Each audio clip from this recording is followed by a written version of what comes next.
Ek groet julle elkeen in die naam van ons Vader en sy Seun Jesus Christus deur die Heilige Gees. Mag julle geseënd wees.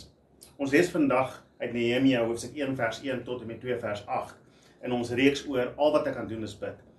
En ek lees vir ons die woorde van Nehemia, seun van Gegalia. Dit het gebeur in die maand Kislev in die 20ste regeringsjaar, toe ek in die vestingstad Susan was. Hanani, een van my broers, het daar aangekom, hy en manne van Juda. Ek het hulle uitgevra oor die Judeërs wat ontkom het, die Judeërs wat die ballingskap oorleef het, en oor Jerusalem. En hulle sê toe vir my, die wat nog in die provinsie is en die ballingskap oorleef het, ervaar groot probleme en vernedering. Die muur van Jerusalem is afgebreek en sy stadspoorte is deur vuur verwoes. Toe ek hierdie woorde hoor, het ek gaan sit en huil, en ek het daarlank getreur.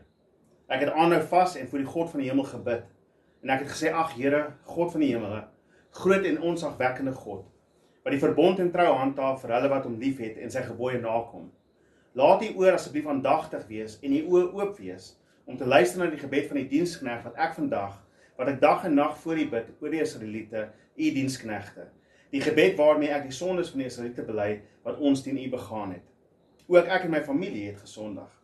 Ons het uiters sleg gedra teenoor u en nie die gebooie, die vaste voorskrifte en die bepalings nagekom, wat u diensknegt Moses beveel het nie. Onthou asseblief die woord wat u diensknegt Moses opgedraai het. As julle ontrou is, sal ek julle verstrooi onder die volke. Maar as julle na my terugkeer en my gebooie nakom en dit uitvoer, selfs al is julle verstrooi tot aan die einde van die aarde, sal ek julle daarvandaan bymekaar maak en na die plek bring wat ek gekies het om my naam daar te laat woon. Hulle is tog die dienaars en die volk wat u deur die groot mag en met die sterk hand bevry het. Ag my Heer, laat u oor asseblief aandagtig gerig wees op die gebed van die diensknegt en op die gebed van die diensknegte, wat vreugde daarin vind om ons sag te hê vir u naam. Laat die diensknegt asseblief vandag slaag, en gee dat daar vir hom barmhartigheid sal wees by hierdie man. Ek was in daardie tyd die koning se skinker, en in die maand Nisan, in die 20ste regeringsjaar van koning Artasasta, het die wyn gereed gestaan voor hom. Ek het die wyn geneem en vir die koning aangebied. Ek is gewoonlik nie treurig voor hom nie, en die koning vra my toe, waarom is jou gesig so somber? Jy is tog nie siek nie, dit kan niks anders as 'n treurige hart wees nie. Ek het baie bang geword en vir die koning gesê, mag die koning vir ewig lewe. Waarom sou my gesig nie somber wees, wanneer die stad, die plek van my voorouers, se grafte, vervalle lê en sy poorte deur vuur verteer is nie? Toe vra die koning van my, wat is dit wat jy wil hê? En ek het tot die God van die hemel gebid en vir die koning gesê, as die koning dit goed vind en as die dienaar by u aanvaarding vind, moet u my na Juda stuur, na die stad van my voorouers se grafte, sodat ek dit kan herbou. Die koning met die koningin wat langs hom sit het my gevra, hoe lank sal jou reis duur en wanneer kom jy terug? Die koning het dit goed gevind en my laat gaan. En ek het vir hom 'n bepaalde tyd gegee en vir die koning gesê, as dit die koning geval, kan daardie briewe aan my gegee word, gerig aan die streekgouverneurs ander kant die rivier, sodat ek ongehinderd kan deurtrek totdat ek in Juda aankom. Ook 'n brief aan Asaf die opsigter by die koning se bos, dat hy hout vir my moet gee om as balke te gebruik vir die poorte en die vesting by die tempel, vir die stadsmuur en vir die huis waarin ek sal tuis gaan. Die koning het die briewe van my gegee, omdat die goeie hand van my God oor my was. Vader, ek bid dat u die woord tot ons harte sal seën, Here God, mag dit ons inspireer, Here God, om 'n aktiewe, effektiewe gebedslewe te hê, Here. Here, gebedslewe waar ons onmiddellik bid, Here, en nie wag vir later nie, wat ons dit nie uitstel nie, maar dat ons altyd na u toe sal hardloop met ons gebed, Here. Heilige Gees, dat u daardie woord in ons hart sal lewendig maak en sal laat groei en vrug dra. En Here Jesus, dat u sal verheerlik word in alles. Ons bid dit in Jesus naam. Amen. Nou hierdie gebeure van Nehemia plaas omtrent so 140 jaar plaas nadat Jerusalem verwoes is. Dit beteken dat daar is mense wat in Persië saam met Nehemia is al vir die laaste 140 jaar, nadat hulle deur die Babiloniërs weggevoer is, nadat Babylon geval is en oorgevat was deur die Mede en toe die Perse, bevind Nehemia hom in die hof van koning Artasasta. En dit is omtrent so 140 jaar na die ballingskap plaasgevind het. Binne in hierdie tyd van 140 jaar was daar 70 jaar voor Nehemia het Zerubbabel teruggegaan met 'n hele groep mense na Jerusalem toe en hulle het die tempel begin herbou en daar was groot gevegte teen hulle en hulle het gesukkel om dit te doen en hulle het die tempel min of meer klaar gebou, nie baie mooi nie, baie van die mense wat geweet het hoe die vorige tempel gelyk het gekyk na die nuwe tempel en gesê, "Ai, sies tog, hierdie is nie wat ons onthou nie, hierdie is nie dieselfde glorie van die vorige tempel nie." En so hulle was baie mismoedig. Hulle het 'n tempel wat maar net daar was. En die stadsmuur self kon hulle nie herbou nie. Hy het gesukkel met herbou. Ons weet dat Esdra het later teruggaan, so 'n paar jaar na Serubabel, so 58 jaar na Serubabel, het Esdra 'n groep mense gevat en hy het godsdienstige hervormings binne in die land gebring, hy het die mense teruggebring na God toe. Maar ons weet selfs daar in die boek van Esdra sien ons dat hulle gesukkel het om die mure te herbou. Elke keer wanneer hulle probeer bou, het die volke en die nasies rondom hulle teen hulle opgestaan, hulle uitgejou, hulle sleg gesê, hulle verkleineer, en dit is net oomblik na oomblik sukkel hulle om hierdie stad te herbou, en daarom, soos wat Nehemia hoor by sy broer en by die ander Jode, hierdie mense is in probleme, hulle is wanhoopig, hulle is desperaat, hulle is in skaamte, hulle gaan deur 'n baie moeilike tyd, want hulle kan net nie hulle stad herbou nie, hulle tempel is maar net okay, en dit is niks goed in die stad nie, die mure is stikkend, die hekke kan nie toegemaak word nie, so in die aand gaan enigiemand inkom in die stad en plunder, wat heel waarskynlik gebeur het, die mense rondom hulle het glad nie omgegee vir die Jode wat daar bly nie. En dit is omtrent so 1700 km ver van Nehemia af. Nehemia is in hierdie tyd in die stad van Susan, of in Susa, die paleis waar die koning in die wintermaande bly, en dit is omtrent so 1700 km daarvandaan. En so Nehemia het groot geword in die Persiese Ryk. Hy het nie in Jerusalem groot geword nie. Hy het nie, alhoewel hy Jood was hy nooit in Israel gewees voor hierdie tyd nie. Maar hy is besorgd daaroor. Hy is in 'n gesogte posisie by die koning en hy kon maklik gesê het, ek gee nie om oor die mense 1700 km ver nie. Maar ons sien in hierdie gedeelte, die oomblik toe hy die slegte nuus hoor van Jerusalem en wat daar aangaan, die oomblik toe hy dit hoor, was sy eerste reaksie om te treur en te vas en te bid, dat die Here van die hemele 'n uitkoms gee vir daardie volk. En so ons sien Nehemia se hierdie gebedslewe wat hy het om onmiddellik te begin bid. En wanneer ons baie keer kyk na dinge wat rondom ons gebeur, veral dink by jouself as ons hoor van 'n aardbewing wat plaasgevind het in Japan. Dit is baie moeilik vir ons om enigstens te dink, wat kan ons doen? Ek dink ons reaksie is, ag, Here, al wat ons gaan doen is bid. Maar ons weet nie waarvoor om te bid nie, ons weet nie hoe om te bid nie. En dit is amper half 'n mismoedige manier van hoe ons sê, soos, ag, ek kan nie veel doen nie, so kom ek bid nou maar net, Here, spaar vir Japan, of Here, doen iets daar, en ons daar's geen erns agter dit nie, daar's geen ware hartseer agter dit nie. Dis nie te sê dat ons nie op sekere tye baie hartseer is oor wat plaasvind nie, maar daar is soveel dinge wat rondom ons plaasvind, en baie keer sê ons maar net, ag, al wat ek kan doen is bid, en ek los dit maar oor, en dit is waar dit verby is. Nehemia se reaksie is nie net om te sê, okay, ag, dis okay, Boeta, jy het vir my kom vertel hoe sleg dit daar gaan, dis reg, ek sal maar vir hulle bid, en in een of ander valse verware vir hulle sê, ag, julle moet net sterk staan, julle moet net geloof hê, en julle moet net bid nie. Nee, Nehemia gaan sit plat, in desperaatheid, hy begin te huil, hy begin te treur, en sy hart breek vir hierdie volk, wat ver weg van hom af bly, mense wat hy nie eens direk ken nie, want die Here plaas dit op sy hart, en hy begin te bid, en hy begin te vas. En dit is die eerste ding wat hy doen, dit is, wanneer hy gekonfronteer word, is dit die eerste ding wat hy bid. En ek dink ons moet leer om daardie onmiddellikheid van gebed te verstaan, dat ons moet dit nie laat afstaan tot later nie. Ek dink baie keer wat gebeur is, wanneer iemand met ons iets deel, wat tragies is, dan is ons geneigtheid om te sê, ek sal vir jou bid, en dan los ons dit tot vanaand, of volgende week, of as ek by die bidgroep kom, sal ek vir hulle sê, of as ek by die kerk is, sal ek vir hulle sê, asof dit net 'n nagedagte is van iets wat ons later moet doen. Vir Nehemia is dit die eerste ding wat hy doen, dit is die ding wat hy aanhoudend doen, en dit is die ding wat hy doen aan die einde. En ons kyk in hierdie hele gedeelte, en ek dink een van die vrae wat ek eers het in hierdie gedeelte self, is wanneer bid Nehemia hierdie gebed wat hy bid. Ons sien in vers 4, wanneer hy sê, hy het gaan sit en bid, en hy begin bid, en hy sê, o Here, God van die hemele, groot en ontzagwekkend is die naam, en hy begin te bid. Maar wanneer bid hy hierdie gebed? En ek dink daar's 3 leidrade wat vir ons in die teks gegee word. In die eerste plek sê hy, dat u ore oop moet wees, en u oë moet oop wees, om te luister na die gebed van die diensknegt, wat ek vandag, en dag en nag, voor u bid vir die Israeliete. Nehemia bid hierdie gebed, die oomblik toe hy dit hoor, daardie dag, en hy bid dit dag en nag, vir 'n geruime tydperk, en elke dag en nag, 2 keer 'n dag, ten minste 2 keer 'n dag. Maar ek dink wat hy eintlik hierso sê is, ek bid gereeld vir hierdie, elke oomblik wat ek het om te bid, bid ek vir hierdie stad, en vir wat daar gebeur, en hy bid hierdie gebed. Ons sien aan die einde van sy gebed, sien ons hierdie woorde, hy sê, gee vandag u dienaar sukses en bewys hom barmhartigheid in die oë van hierdie man. Ek was die koning se skinker. Dit beteken dat hierdie gebed bid Nehemia, nie net op die dag wat hy dit hoor nie elke dag en nag wat hy nog bid nie, maar op dieselfde dag wat hy die koning gaan bedien. Hierdie dag waarin die res van die gebeure plaasvind in Nehemia hoofstuk 2, bid hy hierdie gebed in die oggend voordat hy die koning sien. En so dit is 'n gebed wat hy deurgangs bid. Hy begin met gebed, hy hou aan met gebed en hy eindig met gebed.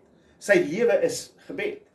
En dan is daar nog 'n derde leidraad wat ons vind, en dit is in die gegewe tye binne in hoofstuk 1 vers 1 en 2 vers 1. Ons lees in 1 vers 1 sê hy dat dit het plaasgevind in die maand van Kislev in die 20ste regeringsjaar. So Nehemia in die maand van Kislev kom sy broer en vertel vir hom dit en hy begin te bid. Nou Kislev is as in ons kalender sal wees tussen November en Desember, halfpad tussen November en Desember. In hoofstuk 2 vers 1 wanneer hy voor die koning is dit die maand Nisan en dit is Maart April. So Nehemia vir 4 maande lank vas en treur en bid hy vir hierdie saak. Hy het begin bid en hy hou aan bid dag en nag vir 4 maande en hy bid op hierdie selfde dag wat hy nog die koning gaan sien. En ek dink elke dag sê hy, Here, gee my vandag genade en barmhartigheid in die oë van die koning. Elke keer as hy voor die koning is, Here, gee my barmhartigheid. Op hierdie dag is daar iets anderste. Op hierdie dag sien ons dat die koning iets by hom opmerk. Want ons sien in die teks staan daarso dat die koning vra vir my, of die koning vra vir hom, hoekom is jy ongelukkig? Hoekom lyk jy ongelukkig? Nou die teks sê vir ons 2 dinge. Die teks in die eerste plek vir ons, ek was nog nooit voor hom somber gewees nie. Met ander woorde, Nehemia het die koning bedien met vreugde en met blydskap op sy gesig en met respek. Hy het nooit gekla oor sy lot nie. Dit is terwyl hy vas. So hy het gevas in sy private tyd. By sy werk, wanneer hy voor die koning is, lyk hy soos die gelukkigste diensknegt wat jy kan kry. Nou, hy is die wynskinker by die koning en dit is 'n baie gesogte posisie, maar dit kom met die gevaar, jy is die een wat die wyn moet proe en as dit vergiftig is jy die een wat doodgaan. So die koning, alhoewel jy baie gesogd is en baie hoog aansien by die koning het en vertrou word deur die koning, is jou lewe daagliks in gevaar. En Nehemia, ten spyte van dit alles, is gelukkig voor die koning. Hy wys nie sy somberheid nie, hy wys nie sy ongelukkigheid voor die koning nie. En ek dink dit is belangrik vir ons om te weet dat 13 jaar voor hierdie gebeure het hierdie selfde koning Esra hulle gestop om die tempel, om die mure van Jerusalem te herbou. So hierdie Jerusalem lê in pyn omrede hierdie koning gesê het julle mag nie verder bou nie. En Nehemia weet ek bedien hierdie koning wat die rede is hoekom hulle nie verder bou nie. En ek gaan vir hom wil vra, kan ons verder bou? So Nehemia is baie in 'n baie moeilike posisie. En hy was nog nooit somber vir die koning nie, maar die koning merk iets op en die koning vra vir hom, hoekom is jy somber? Jy's tog nie siek nie? Hoekom lyk jy ongelukkig? Jy moet treurigheid van hart wees. Miskien, ek dink as jy die koning is en jou wynskinker wat vir jy wyn moet gee, lyk so 'n bietjie asof hy down is, dink jy miskien, is daar gif in hierdie drank wat ek nou moet drink? Gaan hy vir my gif gee vandag? En die koning vra van Nehemia, wat is fout? En die woord sê daarso, Nehemia was baie bang. Ek was baie bang geweest. Natuurlik, want wat sê jy vir die koning? Die koning wil weet, hoekom is jy ongelukkig? Jy moet toch gelukkig wees in my teenwoordigheid. En Nehemia is bang, en ek dink dit is iets wat ons moet besef wanneer ons bid. Dit is nie dat jy ophou vrees nie, dit is nie dat jy ophou bang is nie. Om bang te wees is nie 'n teken van jou ongeloof nie. Nehemia weet wat hy bid. Nehemia glo in die God tot wie hy bid. Maar dit vat nie die vrees noodwendig weg nie. En dit is daardie om die vrees te oorkom wat ons geloof bou. En so Nehemia sê vir die koning, ek is ongelukkig want die dorp waarin my voorvaders begrawe is, lê in pyn, die mure is afgebreek. Dit gaan nie goed met daai land nie. Dit is hoekom ek ongelukkig is. En die Here werk in die hart van hierdie koning. Onthou, Nehemia bid nou vir 4 maande en sê, Here, gee my barmhartigheid in die oë van hierdie man. En uiteindelik 4 maande later, laat die Here hierdie koning iets sien in Nehemia. Hy laat die koning vir Nehemia vra wat fout is. En nadat Nehemia gesê, dit is my land ek is ongelukkig oor wat in my land aangaan, sê die koning vir Nehemia, wat wil jy hê? En so sien ons dat die God van die hemele verander die hart van die magtigste koning op aarde van daardie tyd. As jy dink dat my baas kan nie verander nie, dan ken jy nie die God tot wie Nehemia bid nie. Reg, hierdie is 'n koning wat gewelddadig kan wees. Hy kan Nehemia nou doodmaak. Maar Nehemia bid onmiddellik, want ons sê in die teks, toe die koning van vra, wat wil jy hê, is Nehemia se antwoord, en ek het tot die God van die hemele gebid, voordat hy antwoord. So Nehemia tussen dit is, hy is bang, as ek nou 'n verkeerde woord sê, gaan die koning my slag. So wat is my wat is die enigste ding wat ek kan doen? Ek bid tot die God van die hemel onmiddellik. En ek dink dit is miskien 'n gebed soos Here gee my barmhartigheid vir hierdie oë. Ek weet ek bid dit vir die laaste 4 maande dag en nag. Ek het vanoggend gebid en ek bid dit nou op hierdie oomblik, wanneer ek by die koning se troonkamer is, of as ek by my baas se kantoor instap. O God van die hemele, wees my genadig en my barmhartigheid in die oë van hierdie man hê. En dit is die Here wat daardie koning se hart verander. En so die koning luister en hy vra, wat is fout? Wat wil jy hê Nehemia? Wat wil jy hê moet ek doen? En ons sien die antwoord van Nehemia in die teks. Dit is so interessant. Hy sê onmiddellik, ek soek briewe aan die ouens aan die ander kant van die rivier sodat ek veilig kan gaan na Jerusalem toe. Ek soek 'n brief aan die ou wat die hout moet verskaf vir die bou van die tempel, van die bou van die stadsmure, hout verskaf vir die herstel van die hekke en hout vir my huis. Hoekom? Want ek gaan vir 12 jaar daar bly. Die koning vra vir hom, hoe lank gaan jy daar wees? En Nehemia sê vir hom, ek gaan 12 jaar daar wees. Ek dink as jy na jou baas toe gaan en sê, ek wil gou verlof kry, dan sukkel jy om 'n dag of 2 dae of 3 dae te kry. Nehemia sê vir die koning, gee my 12 jaar om iewers anders heen toe te gaan. Ek dink dit is 'n baie brawe versoek wat hy rig aan die koning. Maar hy weet hy kan dit doen want God is met hom. Dis hoekom hy sê aan die einde, en die koning het vir my alles gegee, want die Here se hand was op my. En so dit is daardie gebedslewe van Nehemia wat hom maak dat hy vir die koning kan sê, ek gaan 12 jaar weg. En ek soek hout vir 'n huis, want ek gaan 'n huis moet bou waar ek moet bly. Ek soek hout vir al die mure wat ek moet herbou. Ek soek hout vir die hekke wat ek moet herstel. Ek soek briewe om vir die ander mense te sê daar rondom dat ek daar mag wees. En so ons sien dat Nehemia het in die 4 maande wat hy vas en bid het, hy beplan. Hy het geweet wat gaan nodig wees. Hy weet presies hoe lank hy gaan nodig hê. Hy weet presies alles. Maar hy tree nie op voordat hy bid nie. Hy gaan nie net na die koning elke dag en sê, ag koning, ek wil gou vir jou 'n vraagie vra, kan ek asseblief gaan na Jerusalem? Nee. Hy los dit oor in die hand van die Here. Hy bid elke dag en nag en hy sê, Here, mag vandag die dag wees wat die koning luister na my. Mag vandag die dag wees wat die koning luister na my. Môre mag die koning vandag na my luister, mag hy barmhartig wees. 4 maande. Ons sal opgegee na die eerste week. Wat help dit om te bid? Nehemia hou aan bid tot die dag wat die koning na hom luister. En ons sien dit in Nehemia se gebedslewe. In hoofstuk 4, wanneer die mense kom en hulle bespot en vir hulle sê, dink julle hulle gaan die mure herbou, dink julle hulle gaan weer offers bring, en hulle sê hulle sleg in hoofstuk 4, en Nehemia sê net in hoofstuk 4, sy reaksie is om te bid en sê, Here, onthou wat hierdie mense sê, en mag hulle gestraf word vir wat hulle sê, want hulle tree op teen U. Hy bid nie vir homself en sê, ag Here, help ons asseblief met hierdie mense nie. Nee, Here, onthou wat hierdie mense gedoen het. En so Nehemia onmiddellik, wanneer daai mense hom bespot, Here, oordeel U oor hulle. Ek gaan hulle nie sleg sê nie, oordeel U oor hulle. Ons sien in hoofstuk 6, begin hulle om te dreig, en hulle begin vir hom te sê, luister, jy moet pas op vir jou lewe, en Nehemia skryf onmiddellik binne in dit gebed en sê, maar nou o God, versterk my hande. Hy sê in hoofstuk 6 vers 9, hy sê, versterk my hande, o Here. Dan woorde, hy weet dat sonder die Here se krag gaan hy dit nie kan oorkom nie. Later na dieselfde hoofstuk is daar selfs 'n profeet wat na Nehemia toe kom en sê, kom kruip weg in my huis. En Nehemia sê, hoekom moet ek wegkruip in jou huis? En Nehemia het geweet, dis nie die Here wat daardie profeet gestuur het nie. Want Nehemia het gesê, Here, versterk my hande. Hoekom gaan hy wegkruip as hy gebid het, dat die Here sy hande versterk? Nehemia weet, as ek bid, gebeur daar iets. Nehemia weet, as ek die Here vra om my krag te gee, gaan die Here my krag gee. Ek dink partykeer dink ons, as ons sê, Here gee my krag, wil ons amper kan voel soos Popeye, wanneer hy die spinach eet, jy weet, dan skielik kry jy sulke sterk muscles, en skielik voel dit daar iets anders aan jou, of soos Asterix en Obelix, as hulle die magic potion drink, dan, jy weet, dan voel hulle soms een of ander electricity in hulle, en dis hoe hulle krag gaan kry. Nee, wanneer jy sê, Here gee my krag in die situasie, begin op te tree in die situasie, en jy sal sien hoe die Here jou krag gee. Moenie wag dat jy voel dat daar iets is nie. As jy gebid het, gaan doen, want die Here is saam met jou.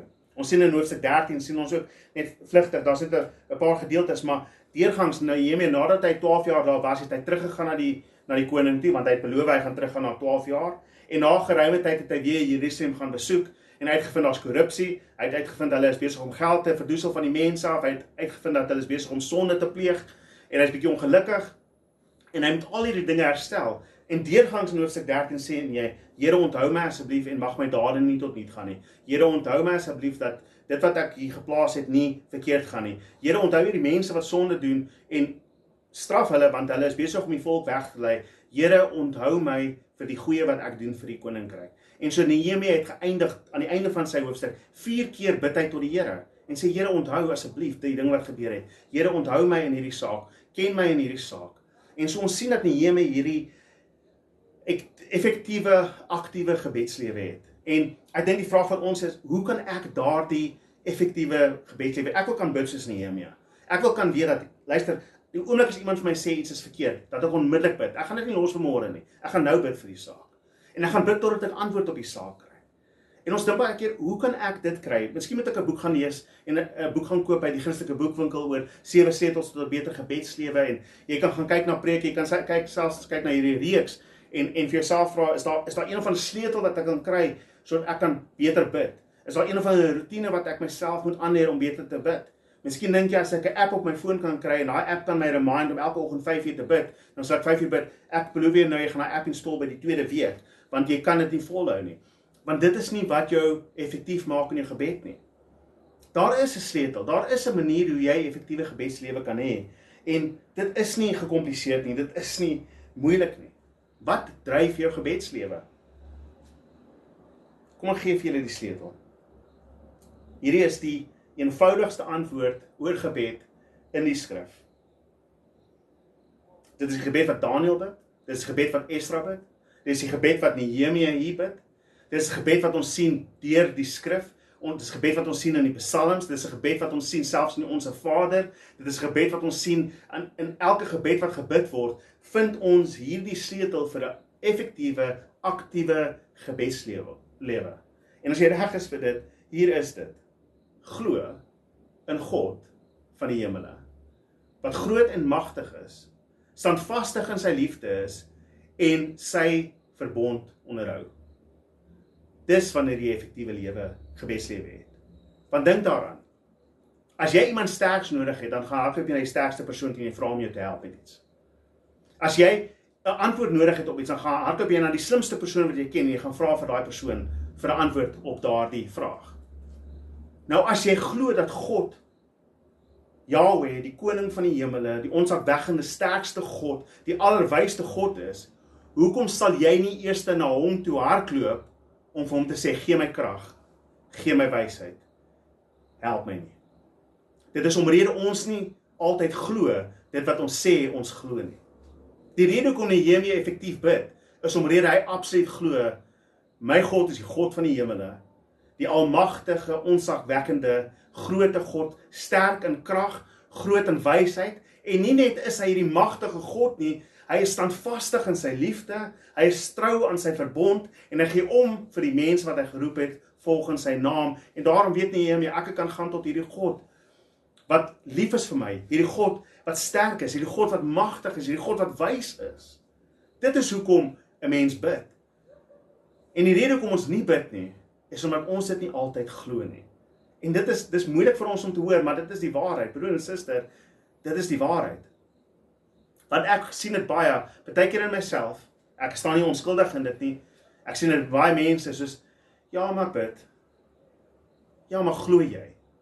Want as jy geglo het, al het jy nie die antwoord die eerste keer gekry het nie, bid jy nog steeds die volgende oggend, en die volgende aand, en die volgende oggend, en die volgende aand, en jy gaan aanhou bid, en jy gaan aanhou besig wees om te bid, al sien jy nie die resultate nie. Ons het gesien laasweek met Hanna, jaar na jaar gaan bid sy, hoekom? Want sy weet, hierdie God tot wie sy bid is iemand wat uiteindelik haar moederskoot sal open. Nehemia gaan elke dag na God in gebed, want hy weet, hierdie God is bo die koning, en hy sal die koning uiteindelik opdrag gee om te doen wat gedoen moet word. En daarom hou hy aan bid. Ons sukkel om aan te hou bid, want ons hou op glo iewers tussen die eerste gebed en wanneer ons wegdraai van die Here af. Dit is baie moeilik vir ons om aan hierdie te kou, maar broer en suster, dit is hoe eenvoudig dit is. Dis hoekom die Onse Vader so eenvoudig is, ons Vader wat in die hemel is, laat u naam geheilig word, laat uw koninkryk kom, laat u wil geskied in die hemel soos op aarde. Dis hierdie woorde. U is die God van die hemele. Kom nou af en doen wat u in die hemele doen, kom doen dit op aarde, want ek glo u is die God in die hemele. Heilig, heilig, heilig is u naam. Daarom kan ons bid, Here gee ons daaglikse brood. Hoekom? Want hy is die een wat voorsien. Ek weet nie hoe makliker ons dit kan stel nie. As jy werklik glo dat God die een is wat jou daaglikse brood gee, hoekom word jy bekommerd oor wat jy eet vanaand en wat jy gaan aantrek môre? Dis wat Jesus ons probeer sê in Matteus 5. Hoekom bekommer jy? Glo jy nie dat hy die God van die hemele is, almagtig, alwys? standvastig in sy liefde, getrou aan sy verbond nie. Want as ons dit glo, dan sal ons bid. Niemand gaan ons stop om te bid, niemand gaan ons kan keer om te bid nie. Al staan ons in die troonkamer van die koning, sal ons nog steeds bid tot die God van die hemele. Want ons glo en vertrou dat hy gaan doen wat hy gaan doen. Ek lees vir ons hierdie Psalm, net 'n gedeelte van Psalm 136. Dit is my so mooi Psalm, want dit vat nogal hierdie konsep by mekaar van God wat magtig is en hoekom ons na hom toe gaan in gebed. Luister wat sê in Psalm 136. Hy sê: "Prys die Here want hy is goed, want vir ewig duur sy troue liefde. Prys die God van die gode, want vir ewig duur sy troue liefde. Prys die Here van die Here, want vir ewig duur sy troue liefde. Prys hom wat groot wonders doen, hom alleen, want vir ewig duur sy troue liefde. Wat met insig die hemele gemaak het, want vir ewig duur sy troue liefde. Wat die aarde oor die waters uitgespan het, want vir ewig duur sy troue liefde. Hy wat in ons vernedering aan ons gedink het, want vir ewig duur sy troue liefde. En ons van ons teenstanders weggeruk het, want vir ewig duur sy troue liefde. Hy wat kos gee aan alles wat leef, want vir ewig duur sy troue liefde. Prys die God van die hemel, want vir ewig duur sy troue liefde." Broer en suster, as ons kan verstaan dat God standvastig is in sy troue liefde, getrou is in sy verbond, dat hy by magte is om te doen ver groter as wat ons kan dink of droom. As ons werklik glo in die God wat Jesus Christus sy seun uit die dood uit opgewek het tot die vergifnis en ons regverdigmaking. Broer en suster, wat sal ons weerhou om na hom toe te gaan en te sê: "Vader, help my in my donkerste uur. Vader, help my in hierdie saak. Here, elke oomblik wat ek het, mag ek tot u bid, Here, dat u my bystaan." Ek wil afsluit met 'n gebed wat ek gevat het uit die laaste stuk van Efesiërs 1, hoofstuk 1 uit. Paulus bid dit vir die gemeente, maar ek bid dit vir ons almal vanaand.